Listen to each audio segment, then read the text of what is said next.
Bonsoir et bienvenue, c'est le dernier jour de la semaine, j'espère que vous allez bien. Le Grand Talk aujourd'hui donc se compose de M. Ernest Adjovi parce qu'on fera un tirage des Cora. Bonsoir. Bonsoir Christelle. Merci d'être là. Merci. Élisée Boloubé, bonsoir. Bonsoir Christelle.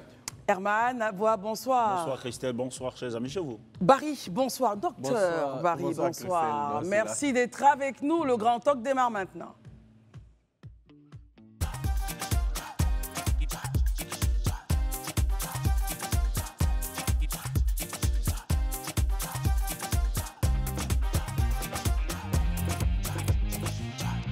Prenez l'habitude en tout cas de voir cette calebasse-là. Rassurez-vous, il n'y a que des tirages dedans. Tirage pourquoi? Pour les éditions donc de la Cora, des Cora, pardon.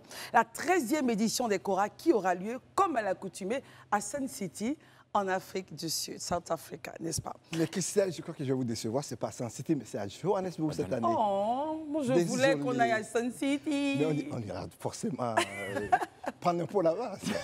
D'accord, alors on ira donc à Joburg cette année. Ernest Adjovi, bonsoir. Bonsoir Christelle. Merci d'être là. Merci. La dernière fois, avec le responsable communication, nous parlions justement des tirages. Tout à fait. Des tirages pour gagner donc des téléphones et pourquoi pas après donc des tickets. Des billets d'avion pour aller donc à Joburg, pour aller voilà, voir en direct les Cora. Aller vivre l'expérience des Cora. L'expérience en direct. Mais la semaine surpassée, je crois, c'est cela. La semaine passée, La semaine passée, nous avions tiré une gagnante. Vendredi dernier.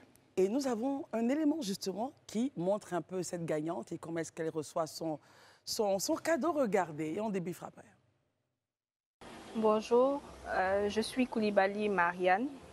Aujourd'hui, 23 juin 2024, j'ai reçu un téléphone pour ma récompense. J'ai voté plusieurs fois au Cora Award pour mon artiste et j'ai reçu ce magnifique téléphone. Donc, je dis merci au Cora et je vous invite à voter massivement pour vos artistes. Merci.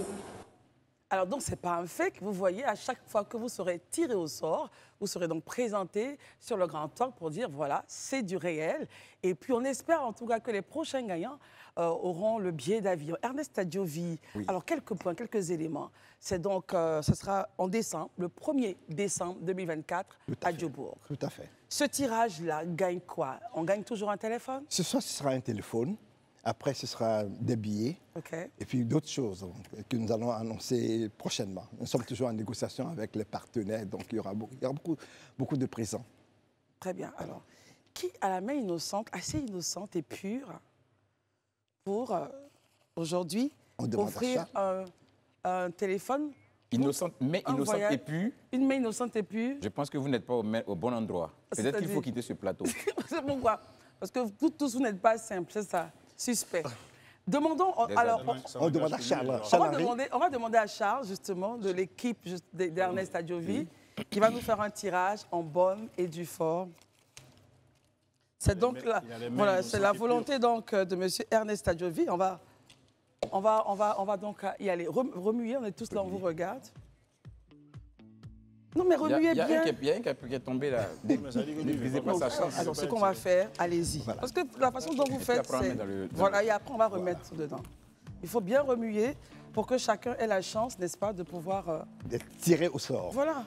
Sinon, c'est bon, on peut remettre. Moi, j'ai mis... Il y a un signe pour moi, là, il faut regarder bien. Élisée, arrêtez. Alors, il nous reste 2 minutes, allons-y. Je vais vous aider à remettre. Voilà. Il y a une en bas, il y a une en bas.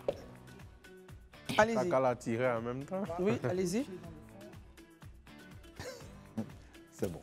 Vous ouvrez. Aux yeux de la nation et du monde entier, nous allons donc découvrir le numéro. Alors. RDC, plus 243, 822, 972, 749. Est-ce que vous pouvez bien le redire encore une fois? La RDC, le gagnant, a le numéro plus 243, 822, 972, 749. Très bien. Donc, le regagnant. Je vous Il faut préciser que la RDC, c'est la République démocratique du Congo. Je vous remets donc à M. Élisée Bouloubé et moi. Merci beaucoup, cher ami. Nous veillerons à ce qu'il ait son téléphone au cours de la semaine. Alors, donc, on constate qu'il y a plusieurs participants, plusieurs pays, évidemment, qui ont l'engouement de revoir les Cora, édition 2024, après 13 ans d'absence, à Joburg. Ils gagnent un téléphone, c'est ça? Un téléphone. Ce soir, c'est un téléphone. Vendredi prochain, ce sera le billet d'avion aller-retour à Sky, bien sûr. Et comment vous faites justement, comment vous faites pour qu'il ait son téléphone au cas où il n'est pas en Côte d'Ivoire? Ah, mais nous avons déjà les téléphones qui ont été dispatchés dans tous les pays du continent. Donc, nous avons au moins 2 ou 3 téléphones dans chaque pays. Donc, au fur et à mesure que les gens gagnent, on va continuer. Nous avons notre partenaire qui est Open. C'est vrai que ces téléphones sont fabriqués en Côte d'Ivoire, à Vitib. Que ce sont des téléphones, au-delà du fait que ce soit un téléphone portable d'une certaine valeur, c'est le seul téléphone à qui on donne des instructions dans nos langues vernaculaires. C'est-à-dire ce téléphone, vous l'envoyez à votre grand-père, à votre grand-mère qui ne parle ni français ni l'anglais. Il dit dans sa langue, je voudrais un taxi, mais dans sa langue vernaculaire. Très bien. Est-ce que dans le téléphone, vous avez inclus du lingala? Ah, forcément. Forcément, très bien. Il y a le Hausa, il y a le Djoula, il y a d'autres langues autres que celles de Côte d'Ivoire. Toutes les langues vernaculaires du continent africain. Merci beaucoup, Ernest Adjovi. Et ce sera comme ça, au pas de course, qu'on va à chaque fois faire les tirages. Je vous rappelle la date de cette grande célébration africaine, le 1er décembre 2024. Ça ne sera pas à Sun City. On se déplace, on ira à Joburg. Merci beaucoup. In South Africa. Merci beaucoup, Ernest Adjovi. Les nouvelles ne sont pas reluisantes, mais bon, tout va bien pour l'instant. Les choses sont sous contrôle, nous disent le ministère de la Santé. Il y a donc 430 pèlerins qui sont rentrés donc, du premier contingent étatique qui a regagné la Côte d'Ivoire. Sur ces 430 pèlerins, 25 cas de Covid-19 sur 619 voyageurs ont été enregistrés. Merci, Alaga. Le mercredi, donc, nous avons... C'était bien. Je dis le mercredi. Nous avons déjà parlé de ce sujet-là. Dès l'arrivée de ce premier contingent, on disait, on espère que le ministère a pris la mesure. Et voilà, ils ont pris la mesure. Mais toutefois, le ministère produit un communiqué pour dire attention. Se balade sur les réseaux des éléments qui disent il y a un courant, il y a un versant de la Covid, une variante qui se balade en Côte d'Ivoire. Le ministère nous dit non. Attention, ces messages malveillants sont de nature à installer le doute et la peur au sein de la population ivoirienne. Ces messages sont bel et bien des fake news. Élisée Bouloubé, est-ce qu'on peut avoir un point là-dessus avec vous? Oui, déjà, moi, je voudrais saluer le ministère de la Santé pour cette promptitude à produire ce communiqué-là, parce qu'effectivement, depuis quelques jours, sur les réseaux sociaux, on voit des messages et très souvent des communiqués, même en interne, de certains établissements sanitaires où il est même annoncé qu'il y a une épidémie. Moi, ce que j'ai lu, c'était écrit une épidémie. Je vais taire le nom de la clinique, ouais. Mais c'était écrit bel et bien une épidémie de Covid qui serait à Abidjan ou en Côte d'Ivoire de façon générale. Je pense que ça a été très bien de produire ce communiqué-là. Je crois qu'il faut qu'à un moment donné, les uns et les autres soient responsables dans ce qu'ils écrivent et dans ce qu'ils font. Je pense qu'il faut que la PLCC rentre en ligne de compte. Tous ceux qui produisent, qui envoient des informations pareilles, qui sont de nature à déstabiliser la quiétude, à la psychose, à créer la psychose au sein de la population. Mais cela, il faut les arrêter, simplement, parce qu'ils contribuent à créer un désordre. Et ce n'est pas normal. Fut-il des responsables d'établissements sanitaires, quelle que soit leur responsabilité, il faut qu'ils répondent devant la justice. Ce n'est pas responsable. Est-ce que c'est un établissement sanitaire, dans un État responsable, de lancer une information selon laquelle il y a une épidémie? Mais un État sérieux, là, il y a des structures qui donnent des informations en fonction de la situation. Comme le ministère. Si vous avez constaté qu'il y a un cas, pourquoi il ne saisisse pas le ministère pour dire au ministère, voilà ce qu'on a constaté? Parce qu'on a reçu des patients qui développent telle maladie, on pense que la Covid est de retour. Et puis le ministère et ses services maintenant, après vérification, vont produire le communiqué en bonne et due forme. Mais vous laissez le ministère et vous balancez des communiqués sur les réseaux sociaux qui aujourd'hui sont en train de créer un trouble dans l'opinion publique. Ce n'est pas normal. Ça, je pense qu'il faut que la PLC se saisisse de ce dossier-là et qu'il puisse sévir. Maintenant, quand on finit de dire ça, je pense aussi que c'est dans le communiqué, le ministère de la Santé nous donne un ensemble de mesures à prendre face à la situation. Voilà. Je crois que c'est déjà très responsable de reconnaître que si près de 600 et quelques pèlerins qui sont rentrés, 619, on a environ 25 voilà, qui ont présenté en tout cas des cas de Covid. Moi, je me dis déjà que c'est très responsable de le faire, mais il ne suffit pas juste de dire qu'on présentait des cas, mais en même temps, le gouvernement prend la peine de dire que derrière, il y a un ensemble de mesures qui ont été mises en place, que ce soit au niveau de l'aéroport ou bien de toutes les entrées, et même dans les districts sanitaires, pour vraiment le contrôle effectif de la Covid. Et ça, c'est déjà, je pense, à saluer. Et chaque citoyen aussi a appelé à prendre un certain nombre de mesures à son niveau pour éviter qu'on ne tombe dans une situation qui soit un peu dommageable. Alors, Herman, au-delà du fait qu'il y a eu du fake, et c'est bon de le préciser pour justement rassurer les populations ivoiriennes, parlons quand même des 25 cas qui ont été dépistés à l'aéroport, revenant donc du pèlerinage pour obéir à ce pilier de l'islam. 4% de cas positifs, donc 0 décès. On espère qu'on n'ira pas à un chiffre. Comment est-ce que vous réagissez justement à cela? Non, mais moi je pense que je ne suis pas étonné. La Côte d'Ivoire, par plusieurs fois, a eu à certains événements sanitaires qui étaient plus ou moins menaçants. La Côte d'Ivoire a eu à réagir, a toujours eu un système d'alerte assez pertinent. Élisée le disait tout à l'heure. Moi, je ne suis pas étonné que 48 heures après l'alerte, que le dispositif soit là. Aujourd'hui, on a déjà des chiffres. C'est-à-dire qu'on a le gouvernement a pris les choses en main, a réussi à tester déjà les pèlerins qui arrivent. Moi, je pense que c'est très responsable. Qu'ils continuent de renforcer ce dispositif-là et puis que les prélèvements soient systématiques, de sorte à réactiver même tout le dispositif de prévention sur la question du Covid. Moi, je pense que déjà, si ces personnes-là, comme on voit dans la note, elles sont en isolement et autres, c'est vraiment bien, il faut pouvoir circonscrire. Parce qu'on se souvient que lorsque le premier cas est venu, c'était un passager ivoirien qui venait d'un séjour en Italie en mars 2020. Et à la suite de cela, on a vu un peu tout ce qu'il y a eu. Il faudrait qu'on n'est pas nouveau dans ce système d'alerte, de ce dispositif de contrôle et d'information. Je pense qu'ils n'ont qu'à déployer le système habituel et toujours le raffiner de sorte que la vie des populations soit protégée.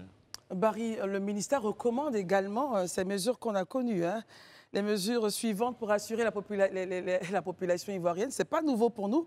Dépistage systématique donc, de la Covid chez les personnes présentant des signes, fièvre, toux, difficultés respiratoires. Respect des mesures barrières par les personnes affectées et leur entourage. Donc le port du masque qui est recommandé, le lavage des mains à l'eau du savon, consultation, prise en charge gratuite. Personnes vulnérables sont appelées à se faire vacciner. On revient, Barry, à ce qu'on avait connu à cette époque-là. Quel commentaire vous en faites? Non, je pense qu'on n'est pas encore à ce qu'on a vécu à l'époque parce qu'il y a une période où quand même pour aller travailler, c'était un problème. Mais je pense que pour ne pas qu'on en arrive là à nouveau, il faut que chaque Ivoirien prenne ses responsabilités à son niveau. Parce que ce qui est difficilement perceptible, c'est la construction sociologique de la maladie chez les citoyens. Parce que les gens peuvent se dire que cette affaire de Covid, vous entendez ça souvent dans la rue, hein, c'est pas vrai, c'est une invention. Et ça ne tue pas africain. Voilà, donc il faut sortir de tous ces clichés-là pour savoir qu'il n'y a pas de petite maladie. C'est ça. Voilà, quand on est malade, on est soi-même en danger, mais on met aussi ses plus proches collaborateurs ou parents en danger. Donc c'est le moment d'essayer de respecter à chacun son niveau, parce que le ministère de la Santé va beau se déployer. Si les citoyens ne suivent pas, ils n'exécutent pas les mesures de prévention qui ont été citées, le ministère de la Santé ne pourra pas atteindre ses objectifs. Déjà, il a lancé l'alerte à son niveau. C'est à saluer. Parce que si on a des personnes qui ont été diagnostiquées, c'est parce qu'il y a un travail qui a été fait. C'est ça. Voilà, le système d'alerte fonctionne.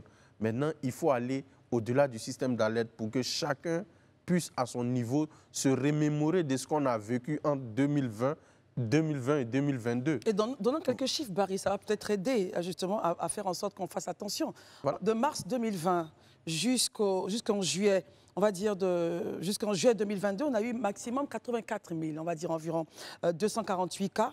Et de 11 mars 2020 au 14 janvier 2024, 835 décès. C'est vrai que c'est parti tout doucement. Mais attention, il faut prendre au sérieux les mesures annoncées par le ministère. Justement, c'est ce que je disais. Pour ne pas qu'on en arrive là à nouveau, il faut dès maintenant prévenir. Parce qu'au moment où on découvrait la Covid, c'était un nouveau virus. les gens ne savaient pas. Il y a même des personnes qui ont dit que c'est le palu, c'est un palu aigu. Il y a eu tous ces narratifs-là. Mais au fond, on a vu qu'après, directement ou indirectement, chaque Ivoirien a été impacté. Parce qu'au niveau des foyers, quand vous n'allez pas au travail, naturellement, le panier de la ménagère va subir les conséquences. Donc, pour ne pas qu'on retombe de nouveau dans ce scénario-là, il faut déjà accentuer les communications et les sensibilisations. Il faut que les leaders d'opinion soient associés à cette politique-là parce que ces personnes ont de l'influence au niveau des citoyens. Très bien. Et ce que je voulais rajouter aussi avant de terminer, c'est qu'en Côte d'Ivoire, on a connu 82 000. Mais il y a des pays où on a connu près de 84 000. On a connu plus d'1 million de cas. Il y a eu près de 200 300 000 morts dans certains pays. Ce qui veut dire qu'on a quand même été un peu épargné par rapport à d'autres cas. Très bien, Élisée. Oui, moi j'ai deux points. Le premier point déjà, c'est sur les recommandations. Je pense qu'il est quand même important aussi de revenir là-dessus pour que les uns et les autres puissent savoir. Déjà que le dépistage systématique de la Covid doit se faire chez des personnes qui présentent des signes suivants. La fièvre, la toux, les difficultés respiratoires. Il est aussi important que les tests Covid, de noter à l'endroit de la population que les tests Covid sont totalement gratuits. La consultation, les vaccins, c'est totalement gratuit. C'est important d'insister là-dessus. C'est important d'insister là-dessus parce qu'il y a certains qui vont prendre le prétexte du fait que s'ils vont à l'hôpital, on va leur demander encore de payer de l'argent, donc ils ne vont pas partir. Non, il faut que la population sache aujourd'hui. Et ce que je suis en train de dire, ce n'est pas moi qui le dis, c'est dans le communiqué du ministère. Donc s'ils se présentent à un centre de santé et qu'ils présentent ces symptômes et qu'ils exigent un test et qu'on leur demande de payer de l'argent, il faut qu'ils le signalent. Parce que aussi, je pense qu'on ne va pas profiter d'une situation pareille pour que des agents véreux veuillent se remplir les poches. Ça, c'est déjà la première chose. Deuxième élément, je pense aussi qu'il est important de ne pas faire d'amalgame. Parce que très vite, des gens peuvent stigmatiser nos frères qui sont venus du Hadj. C'est un très bon point. Voilà, il ne faut pas qu'on stigmatise nos frères qui sont venus du Hadj. Ce n'est pas parce qu'ils sont venus du Hadj qu'on va dire qu'ils sont atteints de la Covid. Non, non, non, non, non. Même à Abidjan, ici, il y a des gens qui n'ont pas bougé. Si ça ont fait test Covid, peut-être qu'ils auront le test Covid. Donc ça n'a rien à voir, bon, je ne dirais pas que ça n'a rien à voir, mais ne disons pas que c'est systématique parce que les gens sont venus Hadj, donc ils sont susceptibles d'avoir contracté le Covid. Ça aussi, c'est important de le dire. Il faut qu'on sorte vraiment de ces clichés de stigmatisation. Dans tous les cas, sur le nombre de personnes donc, qui est rentré, il n'y a que 25 personnes, donc 4%. Donc il faut faire attention, comme Élisée l'a dit, de stigmatiser tous les pèlerins qui sont arrivés. Herman, et on termine avec vous. Mais moi, je voulais revenir sur le communiqué qui est fake. Ça, il faut le dire, c'est vrai, vrai que c'est fake, mais comme on le dit souvent, il n'y a pas de fumée sans feu. C'est ça. Quand vous voyez le communiqué, moi je l'ai lu, il est présenté avec des données, avec une démarche assez scientifique, des détails et autres. Il faut peut-être se référer à des spécialistes pour savoir, effectivement. Il ne faudrait pas qu'on soit surpris après. Je ne dis pas que ce n'est pas fake, mais il faudrait que, si cette information a fuité, que ça tourne, même si c'est pas les officiels dans les pays n'ont pas encore précieux de diffuser quoi que ce soit, il faut toujours regarder toutes les informations. Selon vous, Herman, donc, il n'y aurait pas de fumée sans feu. Sans feu. Il faut toujours examiner. C'est vrai, pour séréniser la population, c'est fake, mais il faut toujours travailler à vraiment recouper auprès... parce que souvent, avant même que les organismes comme l'OMS et autres là ne donnent la position officielle, il y a quand même des scientifiques, des médecins, des spécialistes qui travaillent sur la microbiologie, qui détectent souvent ces gens. Le ministère, oui, Herman, mais le ministère dit dans son communiqué que ces messages sont de nature à installer le doute et la peur. Et c'est bel et bien fake. Est-ce qu'il y a encore à chercher dedans? Non, en fait, je comprends le point. Je vais réagir sur le point d'Herman, si tu permets. Est-ce qu'il avait fini? Oui. Ok, d'accord. Je comprends le point d'Herman. Oui. Et je pense que ce qu'il dit n'est pas tout à fait faux. Il peut parce que je pense quand même que ceux qui l'ont fait, qui ont donné ces messages en interne dans les hôpitaux, ce n'est pas après avoir contrôlé, c'est sur la base quand même, je suppose, des résultats avérés. Mais la démarche n'est pas bonne. C'est tout notre problème.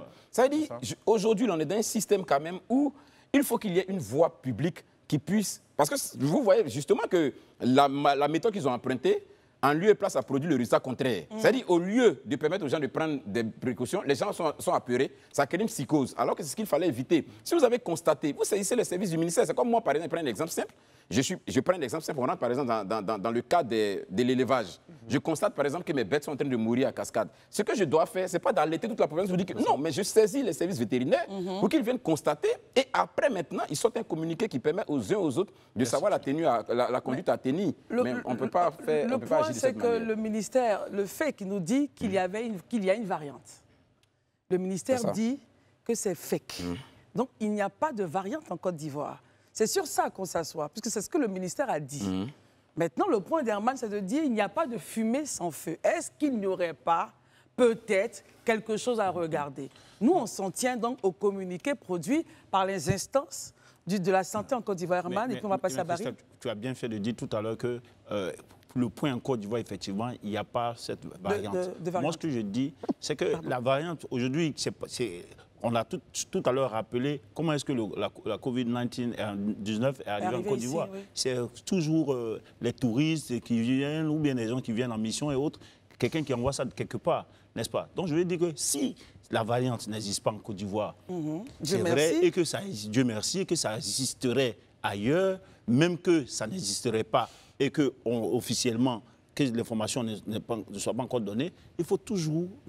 Et ça, je sais que là-dessus, je connais bien quand même le système, le dispositif au niveau du ministère de la Santé depuis le procès Gikawi en Côte d'Ivoire ici. On est très, très alertés. Je sais que même si aujourd'hui la position officielle, c'est que c'est fake, les gens travaillent à vraiment faire en sorte d'épargner la Côte d'Ivoire si jamais cette variante existe. Très bien. Dans tous les cas, on reste à l'écoute et très alerté sur la question. Et je sais que le ministère de la Santé, qui a commencé une très, très belle action de la réactivité, comme ils savent si bien le faire, continuera de nous dire comment est-ce que la situation évolue.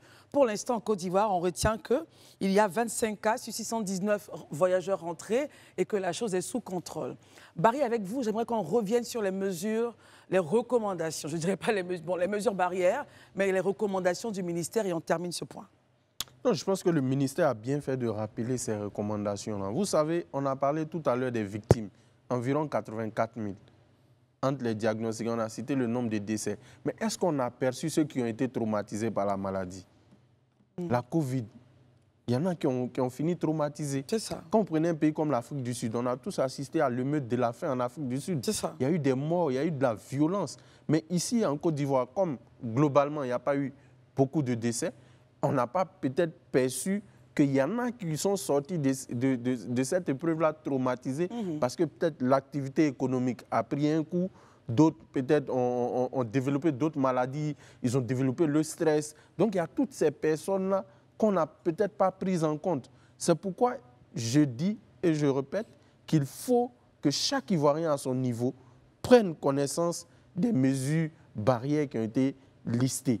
Et à son niveau, il faut que chacun sensibilise son voisin. Si vous avez un voisin qui vous dit qu'il ne croit pas à la Covid, trouvez les mots justes pour le rassurer. Parce que le relais du ministère de la Santé, ce sont les citoyens. C'est ça. Si le ministère de la Santé développe, ils peuvent développer les microbiologistes, il y en a en Côte d'Ivoire, Herman l'a rappelé, depuis le professeur Gikawe, le système fonctionne.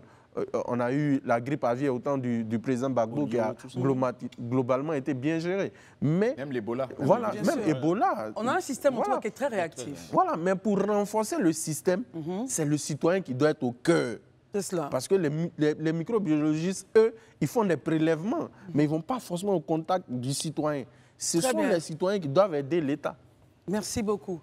Pendant que les citoyens aident l'État, messieurs, et on prie Dieu que la chose soit rapidement et bien gérée, circonscrite en tout cas, et que la chose n'évolue pas, on reste vigilant, alerté, et on suit les recommandations du ministère de la Santé, de l'Hygiène publique et de la couverture maladie universelle. Je vous envoie, messieurs, à Korogo, un événement qui a endeuillé du moins la ville. Il s'est passé donc le jeudi 27 juin 2024. Les faits se sont passés donc en face du lycée Houphouët-Boigny de Korogo, dans le nord ivoirien. Et bien, justement, on a eu un pylône qui est tombé, enfin un accident, un pylône qui s'est effondré sur un camion-citerne. Bilan, 6 victimes, dont 3 décédés. Élysée, un mot. Nous saluons déjà en tout cas la mémoire des victimes et Yako aux familles. Élysée. Oui, déjà nos premières paroles, c'est vraiment de nous incliner sur la dépouille de ces victimes-là et souhaiter sincères condoléances à toutes les familles et prompt rétablissement aux blessés. C'est un accident, comme c'est très bien indiqué ici, et dans ce cas de figure-là, on ne peut pas trop, je veux dire, épiloguer là-dessus, juste que c'est vraiment de plaider à ce qu'on fasse beaucoup plus attention sur les infrastructures qui sont bâties, et qu'on soit vraiment beaucoup plus vigilant dessus. Et puis, c'est le fait aussi, selon mes informations, hein, d'un vent violent, d'une tempête. Voilà, justement, j'allais parler de la cause. Voilà, d'une tempête qui est à l'origine de l'effondrement de ce pylône-là et qui a causé cet incident-là. C'est un incident, comme on le dit, vraiment malheureux, un accident. On espère que ceux qui sont blessés pourront vite, assez rapidement se rétablir et rentrer chez eux. Très bien. On profite aussi de l'occasion pour juste encourager les populations à faire très attention, être vigilantes. Dans cette période de pluie, il faut vraiment vous éloigner de tout ce qui est susceptible d'une manière ou d'une autre de causer un désastre. Les pylônes, être sous les pylônes, ou bien même être vers des arbres, ou bien être vers des murs. Vraiment, il faut faire très attention. Quand la Sodexam nous dit que c'est vigilance orange, ou bien qu'il y aurait des tempêtes, il faut qu'on cherche à s'abriter dans des endroits vraiment beaucoup plus sécurisés. Très bien. Herman, un point et on termine. Oui, moi, je voudrais quand même saluer la démarche de l'opérateur. Je ne sais pas si on peut citer l'opérateur ici. Parce que, le groupe MTN, à qui je crois appartient le pylône, a quand même réagi avec un communiqué. Et ce que j'ai véritablement apprécié, c'est que le groupe a décidé de prendre en charge les victimes. Et je pense que je trouve que c'est vraiment citoyen. C'est une incidence, donc c'est un accident aussi qui est malheureux, mais que MTN décide de prendre en charge les victimes et puis veiller à ce que tout soit revu rapidement pour que ça soit circonscrit. J'ai vraiment apprécié ça à côté des efforts du groupement des sapeurs-pompiers et militaires qu'on ne sait jamais de saluer. Très bien. Alors, de Korogo, je vous envoie en France, messieurs. Et vous savez ce qui va se passer bientôt en France. Les 30 juin et le 7 juillet, une élection très importante, les législatives. Et pour en parler, nous allons recevoir ici le 5e adjoint au maire de la commune de Bagnolet, M. Vassindou Cissé. Il est chargé donc de l'écologie, de la transformation écologique, de l'espace public. Venez, je vous en prie. De l'espace public, des espaces verts, de l'environnement, de la biodiversité et de la condition animale. L'affaire fait grand bruit. Alors, l'enquête électorale menée par Ipsos, vous savez bien, ce grand groupe d'enquête français, donne Jordan Bardella vainqueur avec 36% d'intention de vote. S'il passe et devient Premier ministre, que se passera-t-il en France ? Comment est-ce que, justement, les Africains, parce que c'est vraiment eux, on parle d'immigration, comment est-ce que les Africains pourront donc s'en sortir dans cette histoire? Et ça tombe bien, vous êtes adjoint au maire donc, de la commune de Bagnolet, qui est à l'est de Paris. Concrètement, en ce moment, sur le terrain, quel est le point de situation? Bonsoir, madame. Merci de me recevoir sur le plateau du Grand Talk. Donc, effectivement, le 30 juin, donc dans 2 jours, auront lieu le premier tour des élections législatives anticipées décidées par le président Macron. Sur le terrain, la gauche... Et vous êtes de la gauche? Oui, moi je suis de la gauche, je suis élu écologiste. Tout à fait. Donc dans le Front populaire, le Front populaire, les élus se mobilisent sur le terrain pour persuader nos jeunes des cités d'aller voter. Parce que la vraie difficulté dans nos quartiers, c'est que les jeunes ne votent pas, parce que... Ils sont rejetés déjà. Ils sont rejetés parce qu'on considère que ce n'est pas de vrais Français. Et c'est le discours justement que prennent Jordan Bardella et Marine Le Pen. Mais ils sont rejetés pourquoi justement? Parce que justement, selon ce qui revient, c'est qu'ils seraient rejetés à cause de la drogue, à cause du banditisme, à cause de tous ces facteurs-là. Est-ce que pour vous, c'est des choses qui tiennent? C'est le discours du RN. Ça ne tient pas parce que nos quartiers ont été délaissés par toutes les politiques publiques, qu'elles soient de gauche, depuis Hollande, et même de droite. Aujourd'hui, il y a une forme de désespérance de ces jeunes-là. Mais là, aujourd'hui, il y a un sursaut républicain qui est lancé pour que, justement, le RN n'accède pas au pouvoir. Très bien. Parce que s'ils accèdent, nous pensons que ça va être très, très difficile. Pour ceux qui viennent à peine de nous prendre en marche, nous sommes avec M. Vassindou Cissé. Vous êtes 5e adjoint au maire de la commune de Bagnolet, qui est à l'est de Paris. Il est de la gauche. Et justement, notre thématique avec lui, c'est que se passera-t-il si Jordan Bardella, qui est annoncé vainqueur avec 36% d'intention de vote, devient Premier ministre? Herman Aboua. M. Vassindou parlait tout à l'heure de sursaut républicain. Quand on entend aujourd'hui le Front populaire en face du RN, c'est comme si c'était nouveau, un front face à un candidat menaçant de la reine, depuis Jean-Marie Le Pen, en passant par Marine Le Pen, aujourd'hui à Bardella, il y a toujours eu à un moment donné un sursaut pour contrer la montée de l'extrême droite. Aujourd'hui, ce qu'on constate, c'est qu'avec Jordan Bardella, il y a une grande menace. Parce que les gens sont aujourd'hui aux portes de la primature, comme on pourrait le dire. Est-ce que ce n'est pas ce qui fait peur, qui appelle à ce sursaut-là? Et puis comment est-ce que ce sursaut va se réaliser après-demain, selon vous? Mais pour moi, la solution de ces élections se trouve dans les mains des électeurs, notamment de gauche. Parce que ce qu'on appelle le barrage républicain par le passé, qui comprenait une partie de la gauche, pas de l'extrême gauche, mais la droite républicaine, aujourd'hui, n'existe quasiment plus. Les républicains sont complètement laminés. Le parti présidentiel n'existe que de nom. Il faut aussi dire que Macron a contribué largement. Ah, vous êtes d'accord avec ce point-là? Oui, bien sûr, Macron a contribué largement à ce qu'aujourd'hui on soit dans cette situation. La politique qu'il applique, c'est la politique du chaos. C'est-à-dire, après moi, c'est le chaos. Aujourd'hui, la gauche républicaine a compris que Macron lui-même n'est pas très loin du Front National. Du Voilà, parce que quand il parle de l'immigration Macron, on a l'impression que c'est Bardella qui s'exprime. Voilà. Stigmatiser une partie de la population pour des visées électoralistes, pour moi, c'est petit. Voilà. Très bien. Écoutons Élisée Boloubeu. OK. Tout à l'heure, quand vous parliez, vous aviez fait un constat qui, quand je le ramène en Côte d'Ivoire, est exactement la même chose. Ce désintérêt que les jeunes ont pour la question électorale. Là, chaque fois qu'on lance la révision de la liste électorale, on ne dépasse même pas 600 à 800 000 personnes qui viennent dessus, alors que là, je vous dis qu'on a 77% de notre population qui a moins de 35 ans. C'est un véritable désintérêt. En France, je constate aussi que c'est la même chose. De façon profonde, est-ce que sociologiquement, vous avez pu avoir une raison? Pourquoi aujourd'hui, la tendance qui voudrait que plutôt les jeunes soient beaucoup plus enclins à s'intéresser à la chose électorale, on est plutôt une tendance contraire où les jeunes semblent ne vraiment pas être intéressés et être portés sur autre chose? Et ouvrir la voie à Bardella. Oui. En réalité, c'est parce que le discours politique ne convainc pas les jeunes. Les promesses non tenues font qu'aujourd'hui, les jeunes, effectivement, ne connaissent pas notre discours que nous tenons dans nos quartiers. Qu'on soit de gauche ou de droite, à un moment donné, quand on dit des choses pendant les campagnes qu'on ne les tient pas, les jeunes se disent finalement, ils sont tous pareils. C'est aussi pour ça que les jeunes se désintéressent de la politique que nous menons dans nos quartiers et aussi au niveau national.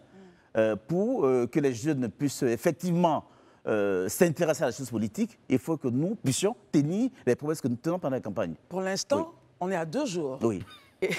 Et c'est un peu chaud sur le front en ce moment. Barry.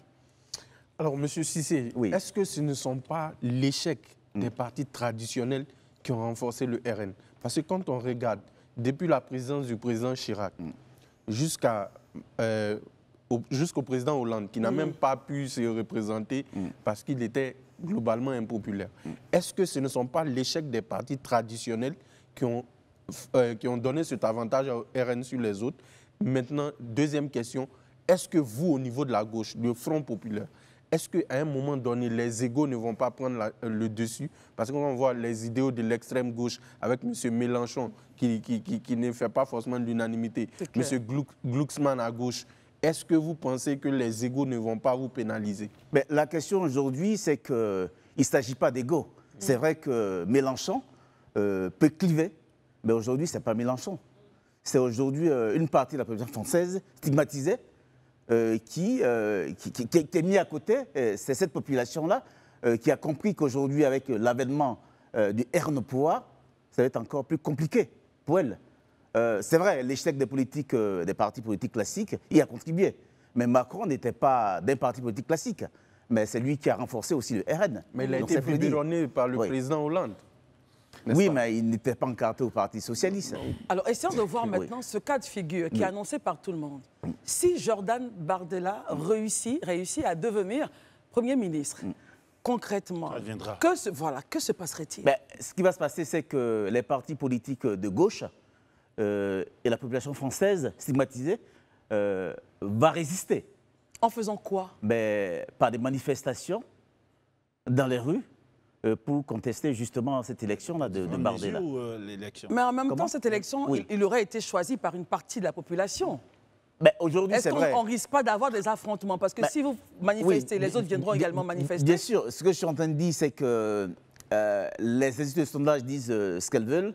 Mais aujourd'hui, il faut dire clairement qu'aucune majorité ne se dégage. Voilà. Il y a des projections en siège. C'est quand même un institut assez sérieux. Tout à fait. Mais en siège, il y a des projections qui ne donnent pas la majorité absolue pour le RN. Dans ce cas, ils ont toujours eu raison. Hein? Oui. La première fois, ils ont eu raison. Pour l'instant, il n'y a pas de majorité absolue qui se dégage. Très bien. Mais vous ne répondez, enfin, vous évitez peut-être la question. Allez-y au fond. Oui. Si toutefois Jordan arrive à devenir Premier ministre, vous dites que ça va être dur concrètement dans les faits pour les immigrés qui n'ont pas de papier, les différentes polices, les différentes politiques qui ont été mises, par exemple, pour les immigrés, au point social. Comment concrètement, à Bagnolet, par exemple, ça va se passer chez vous? Mais chez moi, la question du RN ne se pose pas vraiment parce que nous, dans notre municipalité, il n'y a pas d'opposition même de droite. L'opposition est de gauche. Donc chez nous, la question ne se pose pas. Mais c'est vrai que sur les autres villes, au niveau national, on ne peut pas ne pas résister au Front National. Très bien. Mais qu'est-ce qui va se passer pour les immigrés? Ce qui va se passer, c'est qu'on va se mobiliser. Comme je disais, dans les rues, pour contester justement l'avènement du RN au pouvoir. Et là, vous êtes en Côte d'Ivoire. Oui, vous êtes ivoirien. Oui. Je suis français. Français, bon, d'origine, on va dire. Oui. Alors, vous êtes ici et vous annoncez que si Jordan arrive à aller au pouvoir, arrive à aller à Matignon, vous aurez au niveau du front donc des manifestations pour résister. En même temps, il aura le droit légal d'être Premier ministre et pourra contrer. Je dis, la droite va aussi aller, on sait comment ça se passe, hein? C'est chacun qui mobilise ses partisans. Est-ce qu'on n'ira pas, avec ce que vous dites, vers un embrasement? Mais de toutes les façons, il y a un risque d'affrontement. On ne peut pas le nier. Je ne suis pas sûr qu'une partie des Français se laisse dicter justement cette politique ségrégationniste de Bardella. C'est vraiment ça. L'essence du RN, c'est l'essence du Front National. C'est la même chose. Peut-être que vous êtes un peu trop alarmiste, non? Pas du tout? Non, pas du tout. Pas du tout. Très bien. Herman? Moi, je peux comprendre qu'on veut s'opposer à des mesures qui ne seront pas populaires du RN dans ses premiers pas à Matignon, avec Jordan Bardella, mais dire qu'on va contester des élections dans une... Pas contester, on va résister, on va résister. Laisse-moi terminer. C'est vos propos que j'ai analysés pour réagir. Et je trouve que c'est quand même ne pas respecter le droit à la démocratie de chacun. Mais ma question n'est pas là. Tout à l'heure, je trouve que ce n'est pas forcément vrai de dire que les jeunes ne votent pas. Parce qu'aujourd'hui, plus ou moins, quand on regarde l'élection l'élection gagnée par le rassemblement aux européennes. Aux européennes, on voit quand même que beaucoup de jeunes s'identifient à Bardella, à Jordan Bardella. Est-ce que ce n'est pas plus ou moins peut-être que les réalités les questionnements des Français, des jeunes Français, c'est pas... Ces Français-là ne trouvent peut-être aujourd'hui que le RN a des solutions, a des réponses qui fait que les gens le voient. En même temps, c'est un jeune aussi. Est-ce qu'il ne s'identifie pas à lui? Je ne dis pas que les jeunes ne votent pas. Je dis que les jeunes de nos quartiers ne votent pas. Je suis moi-même président du bureau de vote. Donc, je reçois des électeurs toute la journée. Dans nos quartiers, les jeunes ne votent pas. Mais peut-être dans une certaine partie de la France, les jeunes se mobilisent effectivement pour Bardella. C'est une partie de la France. Bien sûr. Ça, je suis d'accord avec cela. Mais aujourd'hui, Bardella qui parle de binationalité, il est lui-même le fruit de la binationalité. Ses parents sont d'origine italienne. C'est un jeune de cité. Donc aujourd'hui, il ne peut pas nous dire que voilà, il y a des Français de seconde zone. Il ne peut pas catégoriser les Français. Oui, mais en même temps, il est d'origine italienne, mais il a embrassé totalement la culture française qu'il défend. Comme nous-mêmes d'ailleurs. Voilà, qu'il défend à corps et à cri. Et il estime que le véritable Français ne se retrouve pas justement dans tout ce qui se passe aujourd'hui en France. Et malheureusement ou heureusement, il est écouté par une partie de la population qui est justement pour cela qu'on arrive à ces élections-là sollicitées par Macron pour avoir le vrai mot du peuple français. Est-ce qu'il ne faut pas prendre en compte aussi cette dimension-là? C'est vrai qu'il y a la question de la désespérance sociale qui fait qu'aujourd'hui, beaucoup de Français peuvent se reconnaître le discours de Bardella. Mais Bardella, ce n'est pas une solution. Bardella, c'est un problème. Très bien. Barry? Je veux dire, justement, est-ce que vous ne pensez pas que ce discours populiste-là, quand il sera Premier ministre, il sera confronté à la réalité de la gestion du pouvoir? De toutes les façons, on l'a vu en Italie. Évoluer. Voilà, Giorgia Meloni, elle a été confrontée à la réalité. Aujourd'hui, est-ce qu'aujourd'hui elle est en train de faire partie de tous les immigrés? Non.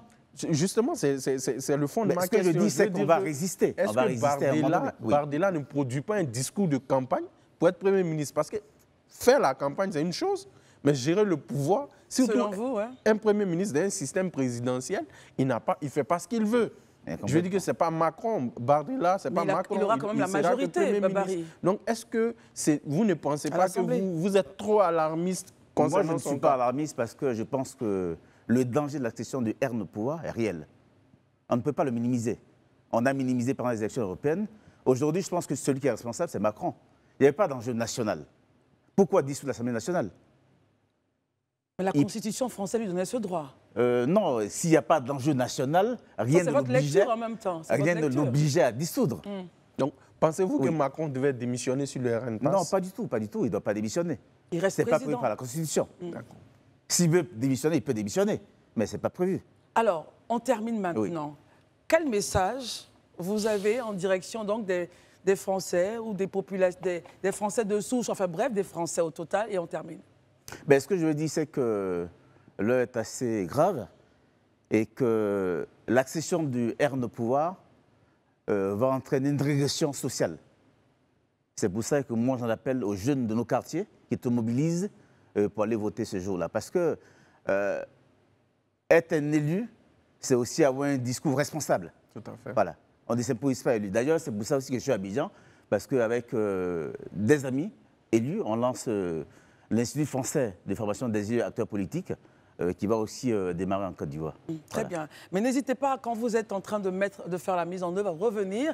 Et puis, on aimerait vous avoir aussi, après l'élection, justement, le premier tour, qui aura lieu dans 2 jours. Avoir votre point de vue, le point de situation. Mais je suis là jusqu'au 7. J'ai une excuse pour être présent en Côte d'Ivoire. Très bien. Donc, je n'hésite pas à venir. En tout cas, merci beaucoup. C'est mon plaisir. Ouais. Monsieur Vassindou Cissé, vous êtes 5e adjoint au maire de la commune de Bagnolet, chargé de l'écologie, la transformation écologique, de l'espace public, des espaces verts, de l'environnement, de la biodiversité et de la condition animale.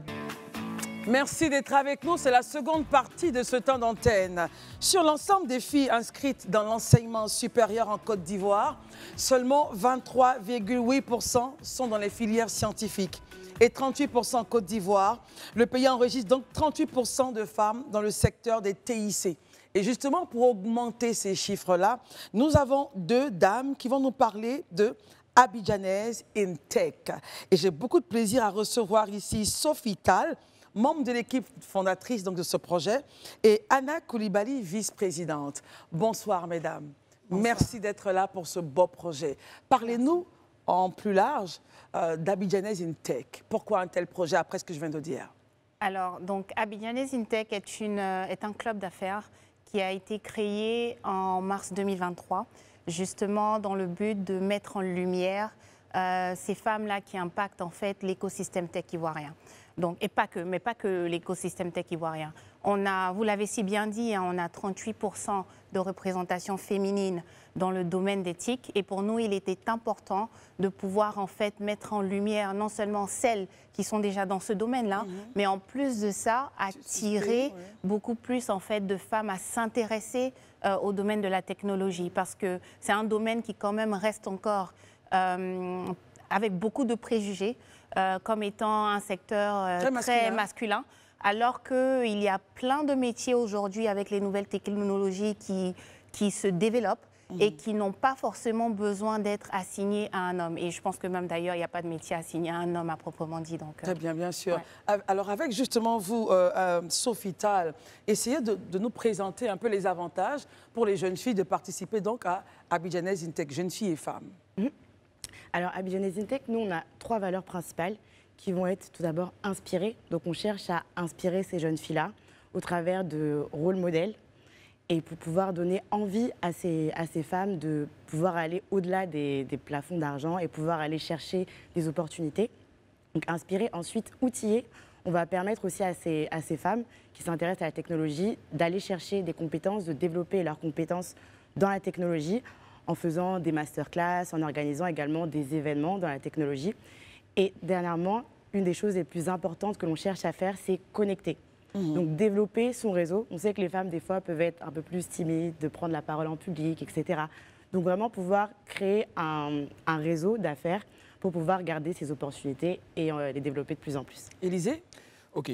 Moi, je voudrais, de façon pratique, que vous puissiez nous dire comment cela va se faire. Parce que très souvent, je ne sais pas si c'est un cliché, peut-être que c'est moi qui me le fais, mais j'ai l'impression que les dames qui sont souvent dans les TIC sont un peu sur un piédestal. Elles se mettent un peu sur un piédestal au point où il y a ce regard distant des autres femmes. Ça veut dire quoi un piédestal, Élisée? Elles ont l'impression d'avoir atteint un certain grade par rapport à celles qui ne sont pas dans le secteur. Donc, comment concrètement vous arrivez à associer à vous celles-là qui ne sont pas dans ce milieu et qui, évidemment, doivent y être pour elles-mêmes leur épanouissement et aussi pour contribuer au développement du pays? Est-ce que vous vous retrouvez dans ce qu'Élisée vient de dire? Je dis c'est un cliché. J'ai dit que ça peut être un cliché de ma part. Juste savoir si ça a été déjà perçu par elle. Mais je pense aussi que peut-être c'est lié aussi au manque d'information. Et c'est justement là où nous, on vient justement agir. Parce que nous, notre rôle principal, c'est de démystifier ce métier-là, très clairement. Parce qu'aujourd'hui, comme je l'ai dit, il y a beaucoup en fait, de préjugés associés au domaine de la technologie. Et peut-être parce que, comme vous dites, il y a certaines personnes en fait, qui n'ont pas su expliquer de façon terre à terre qu'est-ce qui rentre en fait, dans le domaine de la technologie, quels sont les métiers qu'on peut y faire. Et donc nous, aujourd'hui, comme Sophie l'a bien dit, nous, déjà, on essaie d'inspirer. Donc, on a un club. De façon concrète. On a un club. Okay. On a un club aujourd'hui. On a à peu près 300 membres dans ce club-là. C'est avec une pool diversifiée de personnes. Ça va de DG de FinTech jusqu'aux étudiants. Et donc, en fait, ça permet de créer, on va dire, une sorte d'harmonie, de partage d'idées, d'expériences. On a des masterclass qui sont faites afin d'informer sur les différents métiers. On a... Des masterclass bientôt gratuites? Ça dépend. Belle question. Ça dépend. Il y en a de gratuits, il y en a de payants. Des prix accessibles?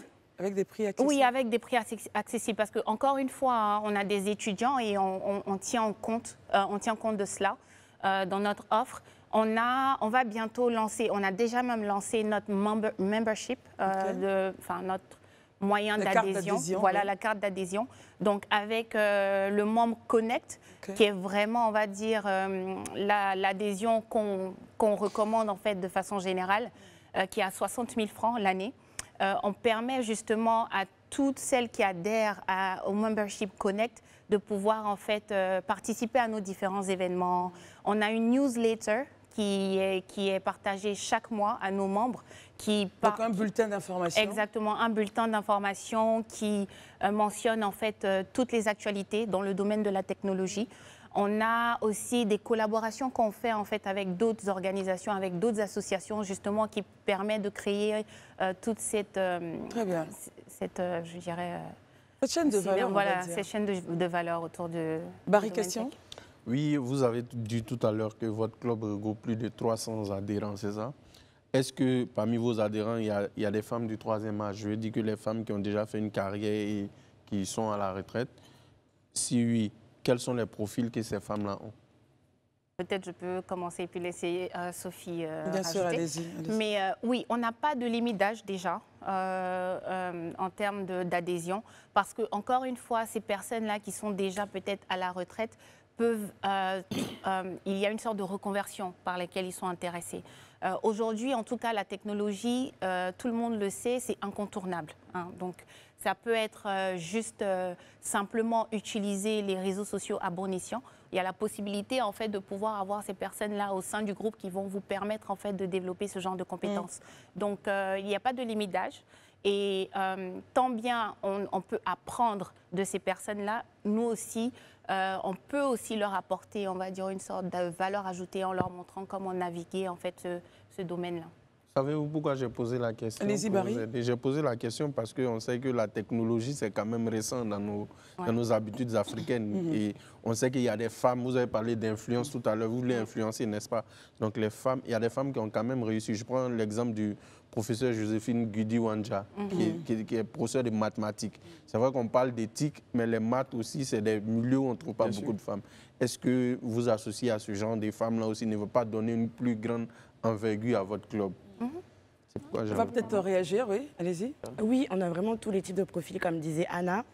On va avoir, comme disait Anna aussi, des femmes qui sont à la fin de leur carrière, qui ont envie de transmettre aussi beaucoup. On est beaucoup dans un esprit de mentorat. Et on parle beaucoup de mentorat, des des anciens qui vont mentorer des jeunes. Montrer le chemin, c'est ça. Mais on parle aussi beaucoup aujourd'hui de reverse mentoring, qui est aussi ces femmes, c'est vrai, qui ont une carrière dans le digital, mais qui veulent aussi rester à la page, se former encore. Et elles apprennent des plus jeunes. Donc ça va vraiment dans les deux sens. Et on a nos plus anciennes, on va dire, Abidjanaises InTech, qui sont ravies de participer, qui ont même été certaines fois honorées qu'on les invite parce qu'elles pensaient que c'était un club de jeunes. Et finalement, bon, ça fait une belle diversité d'âge, de profils, donc on en est vraiment très fiers. Élisée, dernière intervention. Oui. Est-ce qu'il est prévu dans vos actions d'aller vers, je veux dire, les plus jeunes, c'est-à-dire dans les lycées, dans les collèges? Parce que pour nous, aujourd'hui, moi, je pense que c'est là la base, en fait. C'est là qu'il faut voilà, voir à travers. Est-ce que c'est prévu dans vos actions? Si oui, qu'est-ce qui est fait à ce niveau-là? On le fait déjà. On a même participé à la Caravane Tech qui a été organisée par l'association pour Cocody, où on est parti dans plusieurs écoles. Donc, moi-même, j'ai fait la pépinière, où on partait parler aux plus jeunes des métiers de la tech. De quelle classe, par exemple? Donc, c'était le primaire. Donc, primaire, on fait aussi bientôt, on va faire CE1, même plus bas, il y avait aussi CP. Oui.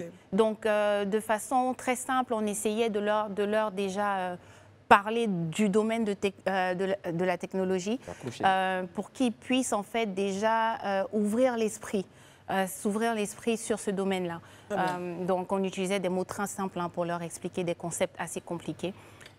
Et on va continuer cette caravane tech-là un peu sur le long de l'année pour tout ce qui est collège, même les universités.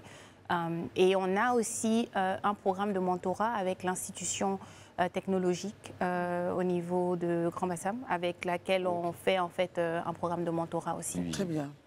Et en tout cas, mesdames, merci d'être venues, bravo. On rappelle des points saillants donc, de ce que vous allez faire bientôt. Donc, avec Stal, les points saillants qui prennent la parole, c'est vous qui me dites. Hein. Allez-y. Donc, les prochaines étapes pour Abidjanaises InTech, donc c'est vrai que là, on a parlé des Abidjanaises InTech, mais on a une vision beaucoup plus large, une vision panafricaine.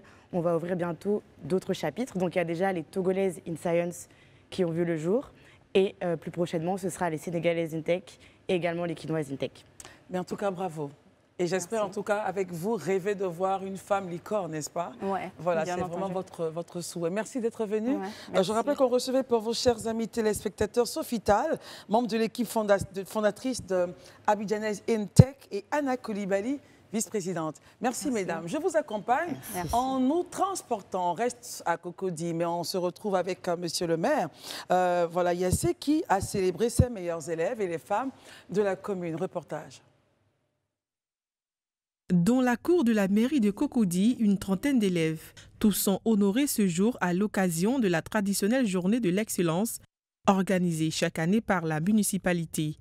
Au cours de cette cérémonie, célébrons l'excellence et le mérite scolaire, assommant Grace-Marie Exter, âgée de 10 ans, ayant obtenu 165,58 points sur 170 au CEP, est reparti avec le premier grand prix Jean-Marc Yassé du meilleur élève au CEP. Je suis vraiment heureuse d'avoir reçu tous ces prix.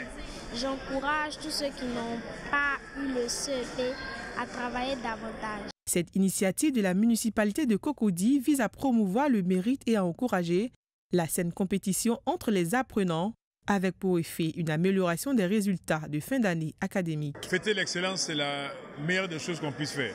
D'abord, encourager nos enfants à faire encore mieux, les encourager à aller dans l'excellence, et c'est ce qui nous permettra demain de reprendre les rênes de ce pays avec des enfants de qualité, avec une éducation de qualité. C'est vraiment un plaisir et c'est un événement qui me marque beaucoup. Je suis très contente de l'avoir reçu grâce à mon travail. Je dédie ce prix à mes parents et à mes enseignants et à ma grande sœur. Et je remercie Monsieur le maire de m'avoir honoré. Cette célébration de l'excellence apparaît comme une incitation à préserver dans l'effort et aussi comme un facteur de stimulation des élèves. Toujours à Cocody, un autre événement majeur a eu lieu. Cette fois, ce sont les mamans de la commune qui étaient à l'honneur. 600 femmes ont reçu de nombreux cadeaux lors de la célébration de la fête des mères. Tout le travail est de leur côté. On a beau dire tout ce qu'on veut, c'est elles qui sont d'abord à la maison, c'est elles qui vont s'occuper de l'éducation des enfants, c'est elles qui vont s'occuper de nous, et c'est elles qui vont aller au travail aussi pour compléter au niveau du foyer de la maison. Donc, quoi de plus normal pour nous de pouvoir les célébrer? Nous l'avons fait de façon tardive parce qu'il y avait, comme elle l'a dit tout à l'heure, mon épouse, il y avait l'enterrement du président Henri Konan Bédié que nous devons honorer. À cette fête de la femme, Yolande Liassé, marraine de la cérémonie, a invité ses sœurs à toujours cultiver la paix, l'amour, la solidarité et surtout à s'investir sans limite dans l'éducation de leurs enfants. C'est avec beaucoup de joie, beaucoup d'émotion que nous avons reçu toutes les mamans de Cocody. Et s'il y a un message à passer, c'est un message de paix, d'amour, de solidarité. Les mamans, femmes de la commune de Cocody dans leur ensemble, très honorées pour cette marque d'attention et de générosité, à leur égard ont traduit leur reconnaissance et des bénédictions au couple Liassé. C'est normal qu'on fête les mères, hein? C'est normal qu'on fête les femmes. Et il a très bien fait. Et ça a été une belle fête en plus. Je lui dis merci, que Dieu le bénisse, que Dieu bénisse toute sa famille, que Dieu bénisse toutes les mamans de sa famille et que Dieu bénisse toute la Côte d'Ivoire. C'est dans une ambiance festive et le cœur des mamans rempli de joie que s'est achevée cette cérémonie en l'honneur des mères dans la commune de Cocody.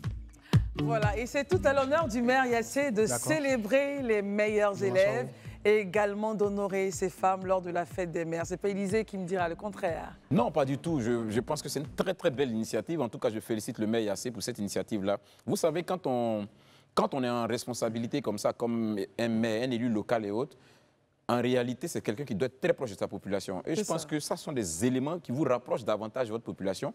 Et puis, c'est de très belles initiatives. Célébrer les meilleurs élèves de la commune, vous ne pouvez pas imaginer comment ça peut être un stimulant pour permettre aux enfants vraiment de prendre à cœur les études. Et ça, c'est une très belle chose. Maintenant, récompenser les mamans, que dit nos mères, nos épouses, les femmes à célébrer. Je pense que pour tout ce qu'elles font au quotidien à nos côtés, pour tout ce qu'elles font pour la nation, elles doivent être même célébrées tous les jours. Donc, s'il marque un jour pour les célébrer, on ne peut que le féliciter pour ça. Oh, Élisée. Barry, dites quelque chose, évidemment, je vous attends. Mention spéciale au maire Jean-Marc Liassé. Voilà, il faut encourager les enfants à travailler. Et je pense que son initiative a salué. Si tous les maires d'Abidjan pouvaient copier, il célèbre à la fois les jeunes et il célèbre les mamans. Donc, qu'est-ce qu'on peut lui dire si ce n'est merci mentionner comment dirais-je, l'originalité de l'initiative et vraiment inciter les autres à promouvoir parce que les jeunes ont besoin de modèles. Quand ils voient que leurs amis ont eu tel nombre de points, ils ont été plébiscités, ils ont eu la chance de rencontrer monsieur le maire, ils ont fait la fête avec lui, naturellement les autres élèves seront influencés.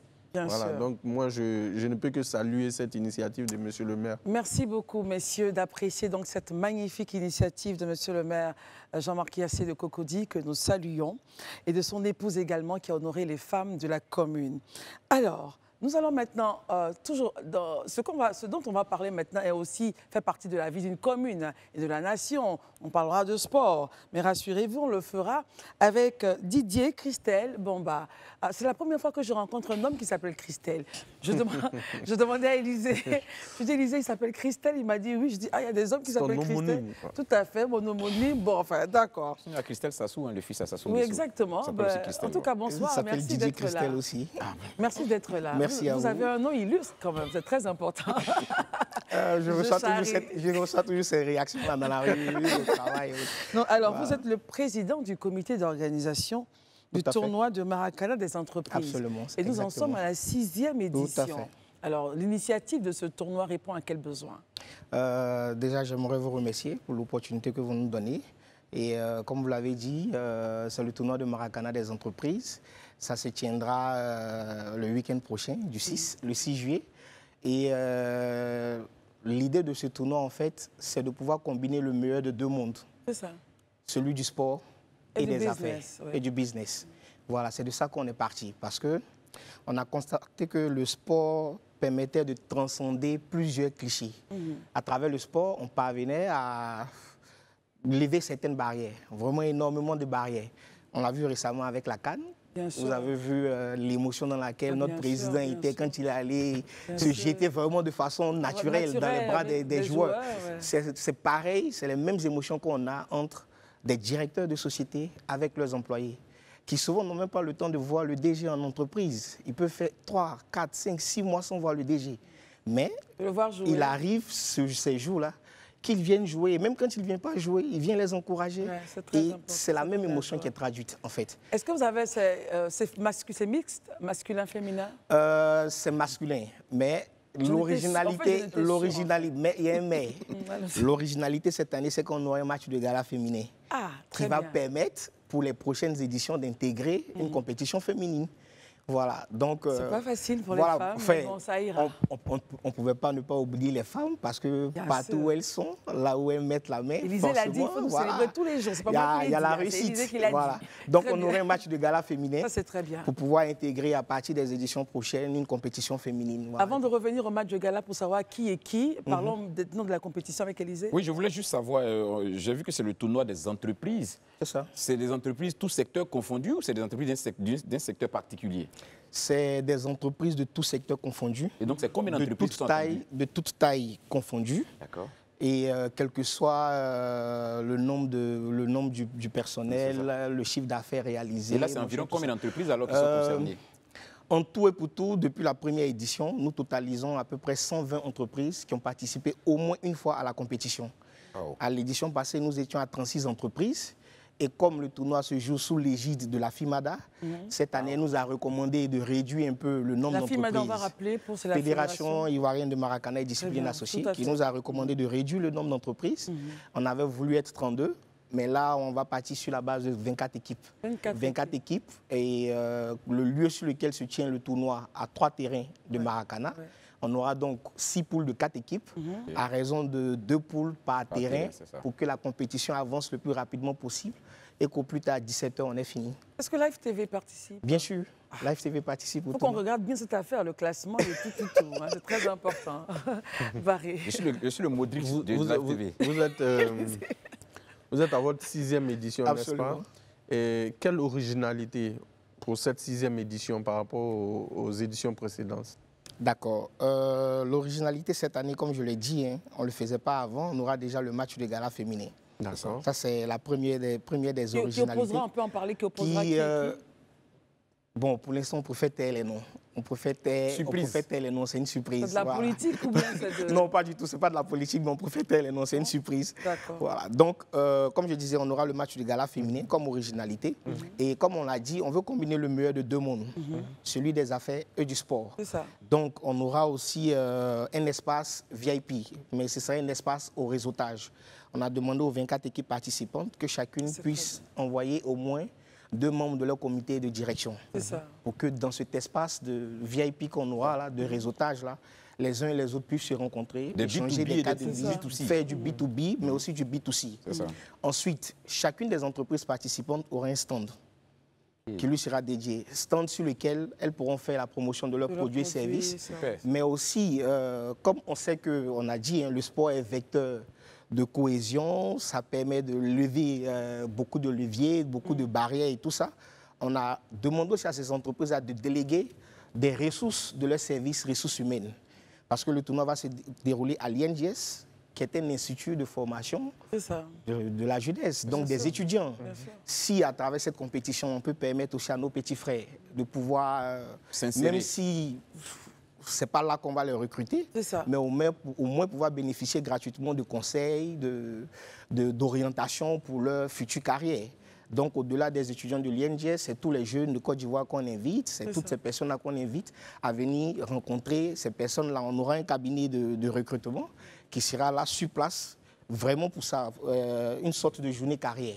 Voilà, on va venir jouer avec le CV dans la poche. Voilà, c'est ça. Très, très bien. Vous venez jouer avec le CV dans la poche et puis je pense que vous verrez que voilà, ça va ouvrir. Alors, on a différentes poules. C'est ça. Qu'est-ce que les vainqueurs gagnent? Pour les vainqueurs, le vainqueur remporte la somme de 2 millions, plus des lots, trophées, maillots, ballons. Ensuite, le finaliste, la somme de 1 million. Et puis le troisième, la somme de 750 000. Alors, les matchs... Le quatrième. Il n'y a pas de quatrième, malheureusement. Le meilleur buteur, la somme de 50 000. Alors, donc on démarre avec le tournoi se déroule en une seule journée. En une seule journée, oui. On démarre très tôt le matin avec le fitness dès 7h du matin, qui sera fait par une coach de yoga. Et juste après le fitness, on va démarrer les matchs à partir de 8h. Donc, comme on a dit, c'est des matchs de 12 minutes en une seule fois. Et ceux qui ont l'habitude de jouer au Maracana, ils savent que ça va vite. Normalement, à midi, on devrait pouvoir on devrait avoir fini les matchs de poule. Et puis, à partir de 13h, on peut commencer les matchs coopérés, 8e de finale, quart de finale, demi. Comment faire pour éviter que certaines entreprises, par exemple, envoient des mercenaires? D'accord. Il n'y a pas de risque zéro. Ça n'existe pas. Voilà. Nous, déjà, on compte déjà sur la bonne foi des entreprises. Je me disais ça. Première des choses. Ok, d'accord. La deuxième des choses, on leur a envoyé le règlement intérieur de la compétition, mais aussi on leur a envoyé une fiche sur laquelle elles doivent répertorier les joueurs qui participent à la compétition. C'est ça. Et on a avec demandé, leur fonction dans l'entreprise. On a demandé plus loin, on a demandé à ce que sur cette fiche-là figurent les numéros CNPS pour ceux qui sont dans le privé. Est-ce que vous allez faire vraiment le contrôle? Est-ce que vous allez faire ce contrôle-là? On va faire ce contrôle-là. Et les années antérieures, on a eu des cas. Mais on a pu gérer. Non, répondez. Oui, il y a eu des mercenaires, mais on a pu gérer. Voilà. On rappelle l'attitude d'un club célèbre. Non, mais c'est terrible. Hein. Moi, je me... S'il vous plaît, restons concentrés. Restons... vous n'avez pas la parole. Restons concentrés sur l'événement du tournoi de Maracana des entreprises, la 6e édition. Tout à fait. Restons sereins et concentrés. Est-ce que c'est ouvert au public? Je sais que je voulais lui demander. Est-ce que le public peut venir assister? Oui, pour assister, c'est vraiment ouvert au public. L'entrée est libre et gratuite. Voilà, y a pas, au contraire, on invite même le public à venir parce qu'à la fin de la compétition, on aura ce qu'on appelle, dans le jargon Maracana, la 3e mi-temps. C'est ça. La 3e mi-temps, c'est un vaste espace maquis avec des concerts live, des orchestres zouglou, des artistes de renom et autres. C'est vraiment la fête, en fait. Voilà, ça sera la fête à partir de 17h jusqu'à 20h. Et puis bon, voilà. Après, bon, on pourra se séparer parce que comme c'est des travailleurs, dimanche, il faut se reposer pour reprendre le travail le lundi. Voilà. Très bien. Alors, je rappelle que vous êtes là, donc Didier et Christelle Bamba, pour parler de la 6e édition du tournoi de Maracana des entreprises. C'est ça. Elle aura lieu, donc, cette 6e édition-là, le samedi 6 juillet, à l'INJS à partir de 8h, 7h. 7h. Ouverture, enfin, c'est gratuit, ouvert au public. Venez, on a 24 équipes qui participent. Dans Live TV. Dans Live TV. Et puis, ils ont dit qu'ils vont mettre un système pour contrôler à l'effet que certaines entreprises ne prennent pas de mercenaires. Je ne veux pas de réaction. Modric. Merci. Non, c'est juste rappeler que je suis le Modric de Live TV. On verra bien. Et il y a certains nouveaux concurrents qui seront là aussi. Hein. Mais bien sûr. Voilà, on pourrait avoir des derbies et tout ça. Donc, très bien. Merci en tout cas. Ce sera une très belle fête. Merci de nous avoir suivis. Notre programme se termine maintenant, notre semaine également. Remerciements aux équipes éditoriales qui font un travail, oh my God, formidable. Maï, Rassis, qui écrivent les projets, l'agenda de l'émission, vraiment de façon consistante chaque jour. Chapeau à vous. Merci Maï, merci Rassis. Merci aux équipes techniques. Oh my God, c'est pas évident pour eux d'être là tous les jours. Les caméramans, le son, le synthé, le réalisateur, oh mon Dieu, le magnéto, le script. Merci la vidéo, merci aux différents compartiments qui sont là d'attaque avec nous tous les jours à partir de 19h. Merci à tous. On se retrouvera donc lundi. D'ici là, les programmes continuent sur Live TV. Bonsoir.